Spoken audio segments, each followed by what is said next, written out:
ሰላም እንዴት ናችሁ? ዛሬ እስኪ አንድ ነገር ላውራ። ማለት በምድር ላይ እንድንኖር የመጣንበት አላማ እንድንኖር የመጣንበት ጊዜያችን አሁን ያለን ይሄ ጊዜ ነው አይደለ? ማለት ተጨማሪ ህይወት ወይ ደግሞ ድጋሚ መተን ምድር ላይ የምንኖርበት አጋጣሚ የለም። በጣም ብዙዎቻችን ግን አኗኗራችን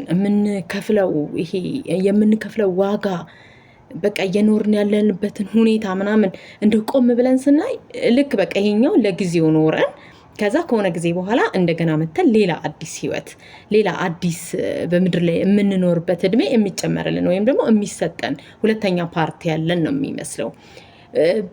በጣም በስቃይ በጣም በመከፋት ውስጥ መደሰት እየተቻለ በጣም በሀዘን ውስጥ መለወጥ በሚችሉ ግን ደግሞ ልንለውጣቸው በቃ ከምንለውጣቸው ይልቅ ለምን አንቀበላቸውም ብለን የምንኖርባቸው በጣም በጣም ብዙ ከባባድ የሚባሉ ነገሮችን ጭምር ሁላ ተሸክመን ዝም ብለን እየኖርን ነው። እና እስቲ ቆም ብላችሁ ራሳችሁን አንዴ ነው አይደለ እዚህ ምድር ላይ ኖረን የምናልፈው። ሪያሊቲው እሱ ነው፣ አንዴ ማለት ነው በቃ። ስለዚህ አንዴ በምኖርባት በዛች ፓዝ ውስጥ ምን አይነት ህይወት ነው ማሳለፍ ያለብኝ?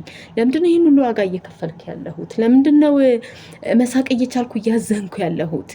ለምንድነው የሆነ ልክ ዘላለማዊ የሆነ ኔክስት ፓዝ ላይ ስመጣ የምኖርበት አይነት የሚመስል እየለፋው እየጣርኩ እየጋርኩ ከዛ ደግሞ ምንም ለውጥ ሳላመጣ ምንም ሳልደሰት ምንም ዛሬን ሳልኖር ቀኖቼ ለምንድን ነው እያለፉ ያሉት? ለምንድን ነው ይሄን ሁሉ ዋጋ የምከፍለው የሚለውን ጥያቄ ለራሳችን ጠይቀን የምናውቅ ሰዎች አለን። አዶን ነው። እኔም እስከ ቅርብ ጊዜ ድረስ እንደዚህ አይነት ጥያቄዎች አይመጡም ነበረ። በቃ ህይወት የሆነ በቃ እለት ተዕለት በዚህ ጋ ይደረጋል፣ ከዛ በዚህ ጋ ይሮጣል ምናምን ድካም ነው።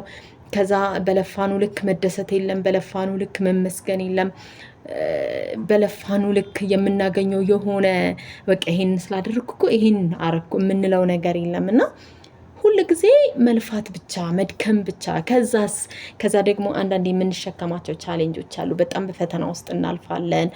እነኛም ፈተናዎች መውጣት እኮ እንችላለን፣ ግን በቃ ፈተናው ይገባኛል ብለን የምንቀበልም ሰዎች አለን። ኦኬ በቃ ይሄ እኮ የሆነው እኔ እንደዚህ አይነት ሰው ስለሆንኩኝ ነው፣ ስለዚህ ይህንን መቀበል አለብኝ።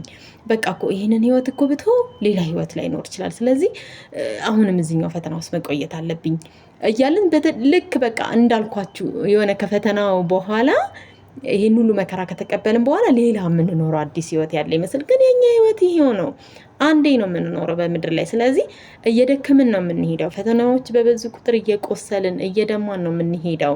ስለዚህ ለምንድን ነው አትሊስት መለወጥ የምንችላቸውን ነገሮች አትሊስት የምንበላው ካለ መደሰት ማመስገን የምንችል ከሆነ ዋይኖት ተደስተን አናመሰግንም? አንድ ቀን ለበላናትም ነገር ሊሆን ይችላል። ከዛ በኋላ ለሌላው ደግሞ መስራት፣ ለሌላው ደግሞ እየተደሰትን እያመሰገንን እየሳቅን በቃ ማለት ከማህበራዊ ህይወትን እያየን በምንችለው ነው የምላችሁ፣ በምንችለው ነገር በቃ ነገን እንዲህ መሆን አለበት ብለን ዛሬ ተኮራርፈን ከዛ በጣም በማንፈልግበት አይነት በጣም ቶክሲክ በሆነ ሪሌሽንሺፕ ሊሆን ይችላል፣ ቶክሲክ በሆነ ቢሮ ውስጥ ባለ ነገር ሊሆን ይችላል፣ ውስጣችንን እየጎዳን ምናምን ዛሬ ላይ ሙትት እያልን ከዛ ግን ነገ በቃ አይ የሆነ ይሄ ይገባኛል ብለን እንዳልኳቸው ቅብል ብለን ነው የምንኖረው። ለምንድን ነው?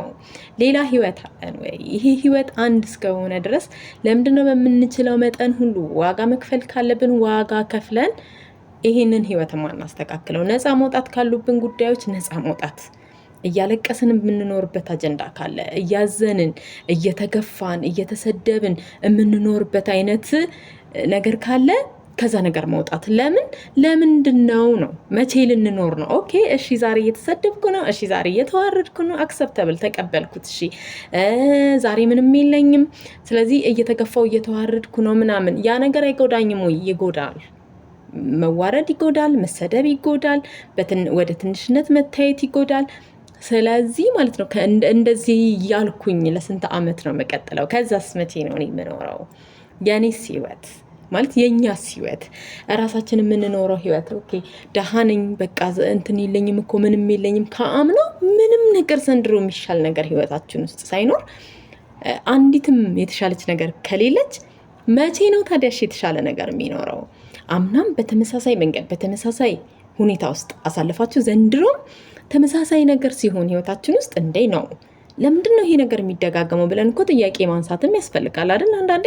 ስለዚህ ጥያቄ ሲነሳ ነው ደግሞ ወደ መልስም የሚካሄደው። እንደዚህ አይነት ጥያቄ ስናነሳ ለምንድን ነው ትናንትናም ይሄ ቻሌንጅ ህይወቴ ውስጥ ዛሬም ይሄ ቻሌንጅ የመጣው? ሰው በምን አይነት መልኩ ነው መፍታት ያለብኝ? ለምንድነው ችግሮችን እየተቀበልኩኝ አመት ከአመት ማሻግራቸው? የቱ ጋር ይቆሙ?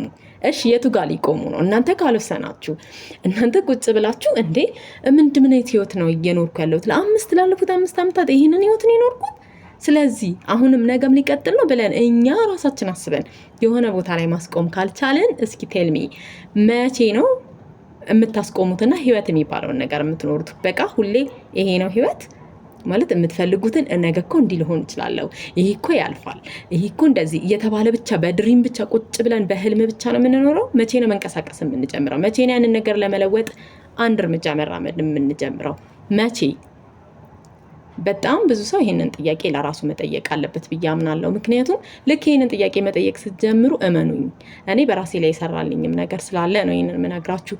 ልክ መቼ ነው በቃ እንደ ይሄ ነው የሚገባኝ ሪሊ በቃ ይሄንን ህይወት ነው ኖሬ እንዳልፍ የመጣሁት ምናምን አይነት ጥያቄዎችን ስታነሱ የሆኑ መፍትሄዎችም አብረው ይመጣሉ። የሆነ ስትሪንግዝ ይመጣል ውስጣችሁ፣ የሆኑ ፍንጮች፣ የሆነ ህይወታችሁ መለወጥ ያለበት የሆነ መሄድ ያለባችሁ መንገድ እንዳለ፣ የሆነ ከተቀመጣችሁበት ቦታ መነሳት እንዳለባችሁ የሚያመለክት ነገር ይመጣል። ከዛም ከቦታችሁ ተነስታችሁ ዙሪያችሁን በማየት የምትችሉትን ያህል መደሰት የለብኝም ወይ? ሀዘን ውስጥ ያላችሁ ጭምድድ ብላችሁ ቤት ውስጥ ምናምን በቃ ዓለም ሌላ ደግሜ ስመጣ እኖራለሁ ብላችሁ ዛሬ ላይ ስብስብ ብላችሁ ስድቡንም ድህነቱን ምናምን ተሸክማችሁ ቁጭ ብላችሁ ምንም ማድረግ አልችልም እኮ በቃ የማይለወጥ ህይወት ነው ይሄ ብላችሁ የወሰናችሁ ሰዎች የምሬ ነው የምላችሁ፣ ምንም የማይለወጥ ነገር የለም እዚህ ምድር ላይ። እናንተ ብቻ ለምንድነው እኔ ከሌላው በምን ተለይቼ ነው ይሄ ህይወት የተገባኝ? ምንድነው ማድረግ ያለብኝ? ምን ስለተፈጠረ ነው ይህንን ነገር እየተሸከምኩ ያለሁት? ምን ስለተፈጠረ ነው ይህንን ነገር እየተወጣ ያለሁት የሚለውን ጥያቄ ለራሳችሁ ደጋግማችሁ ጠይቁ። ከዛ በኋላ ከመቀመጫችሁን ለመነሳት ዝግጁ ሁኑ። ምንም የማይለወጥ ነገር የለም እዚህ ምድር ላይ ልላችሁ ፈልጋለሁ። እውነት ነው የምለው። ስፔሻሊ እህቶቼ በርትታችሁ ራሳችሁን ለመለወጥ ከተቀመጣችሁበት ካዘናችሁበት መንገድ ውጡ ለማለት እወዳለሁ። በጣም አመሰግናለሁ።